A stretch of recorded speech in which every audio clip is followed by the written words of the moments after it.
एक गांव में रामू नाम का एक व्यक्ति रहता था जो कि बहुत ही भोला भाला और सीधा साधा था। उसके पास एक बहुत ही सुंदर सी और प्यारी सी बकरी थी जिसे वह अपने सगे बेटे की तरह बड़े ही लाड़ प्यार से पाल रहा था।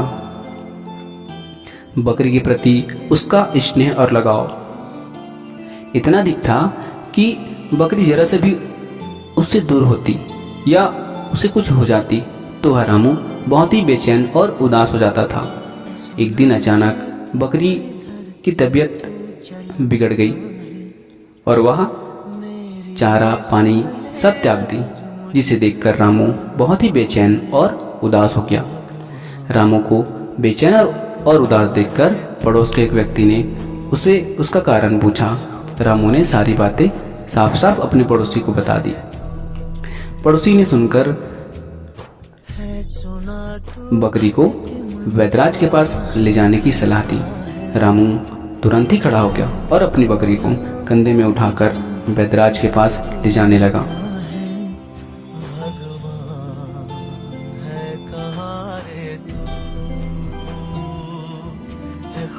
रामू वैद्यराज के घर पैदल ही निकल पड़ा और अपनी बकरी को कंधे में लादे हुए वह रास्ते में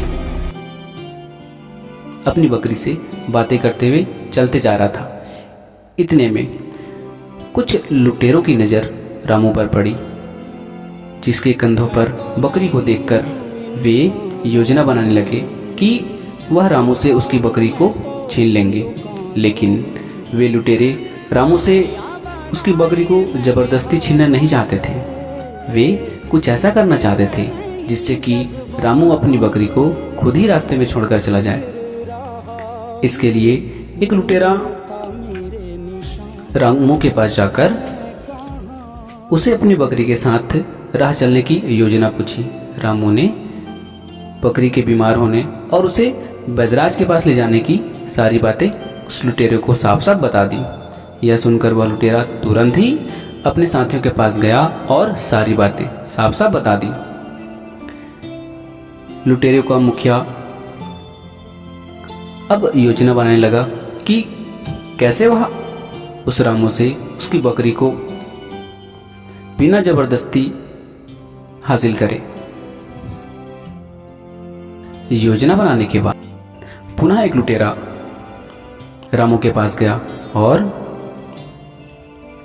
उनसे मीठी मीठी बातें करने लगा और कुछ ही देर में रामू का दिल उन्होंने जीत लिया। फिर बातों ही बातों में उस लुटेरे ने रामू से कहा कि वह वैद्यराज एक तांत्रिक भी है जो कि बहुत ही शातिर है। वह अपने पास लाए गए जानवरों को इलाज के दौरान खुद ही रख लेता है और अपने तंत्र विद्या से बनाए शैतानों को उसी जानवर का रूप देकर वापस कर देता है। यकीन मानिए, अभी तक जितने लोग इलाज के लिए जानवर लेकर आए हैं इस तांत्रिक के पास, उन सभी को शैतानों ने मौत के घाट उतार दिया।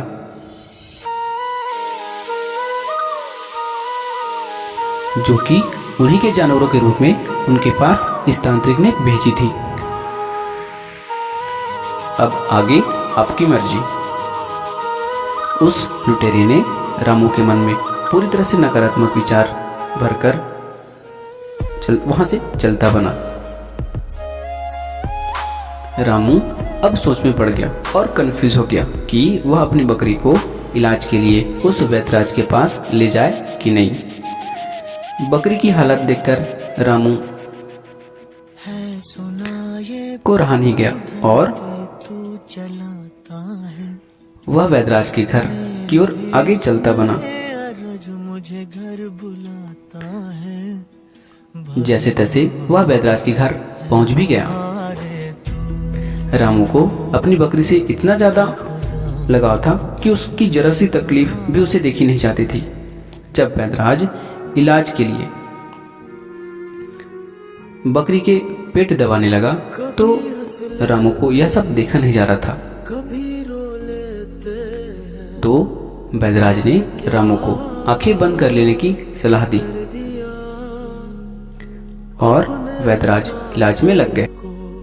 खुद सजा देते। वैद्यराज ने बकरी को बहुत ही असरदार दवा खिला दी, जिससे कि वह बकरी कुछ ही क्षणों पश्चात चलने फिरने लायक हो गई।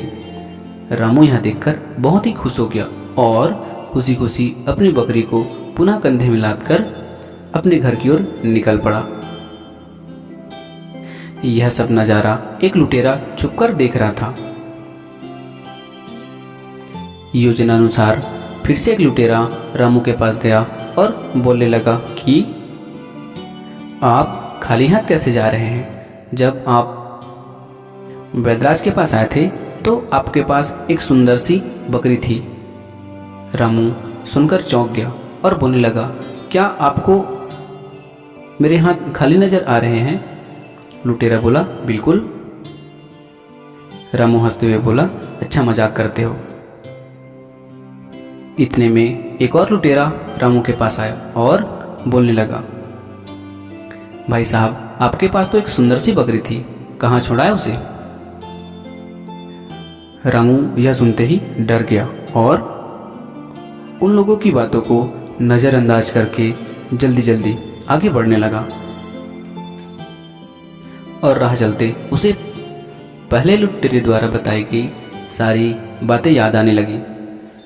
कुछ ही देर पश्चात वह पहला लुटेरा फिर से रामू के सामने आया और कहने लगा कि यह क्या, आप तो एक सुंदर सी बकरी लेकर गए थे, फिर उसकी जगह आप एक बिल्ली के बच्चे को पकड़कर क्यों ला रहे हैं? यह सुनते ही रामू एकदम से भयभीत हो गया। फिर वह लुटेरा बोला कि इलाज के दौरान कहीं आपने अपनी आंखें बंद तो नहीं की थी? रामू बोला, हाँ हाँ, वैद्यराज के कहने पर उन्होंने अपनी आंखें कुछ देर के लिए बंद की थी। लुटेरा बोला, फिर तो आप अपनी बकरी वही छोड़ाए और उनकी जगह न जाने किस शैतान को अपने साथ ले जा रहे हैं, जो कि घर पहुंचते ही आपको मौत के घाट उतार देगी।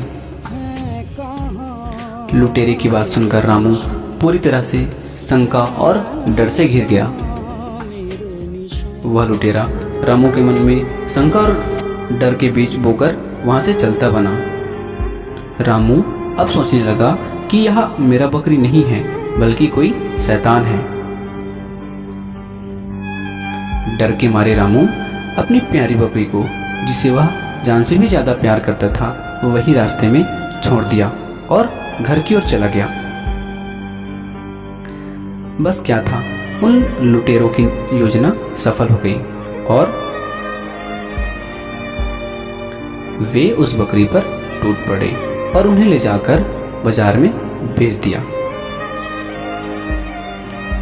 दोस्तों, रामू जिस बकरी को खुद से भी ज्यादा ख्याल रखकर पाल रहा था, जिससे तकलीफ में देखकर बेचैन हो जाता था, दुखी हो जाता था, जिससे दूर जाने में रामू को बहुत ही पीड़ा होती थी, वो उसे दूसरों के भड़कावे में आकर खुद ही रास्ते में छोड़ाया।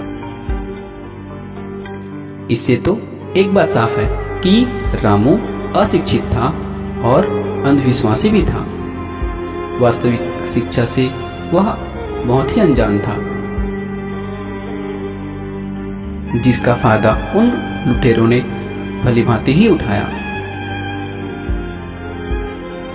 और उस भोले रामू ने अपनी प्यारी बकरी को यूं ही खो दिया, जिसके बगैर वह एक पल भी नहीं रह सकता था।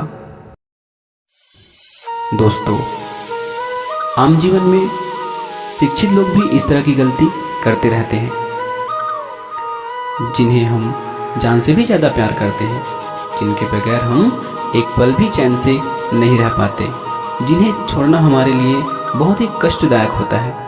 उन्हें दूसरे की बातों में आकर, सुनी सुनाई बातों में विश्वास कर, अफवाहों को सही मानकर अपने सबसे खास रिश्ते को हम यूं ही गला घोट देते हैं और खुद को अपने सबसे प्यारे रिश्ते से दूर कर लेते हैं, जैसे कि उस रामू ने अपनी बकरी को कर दिया।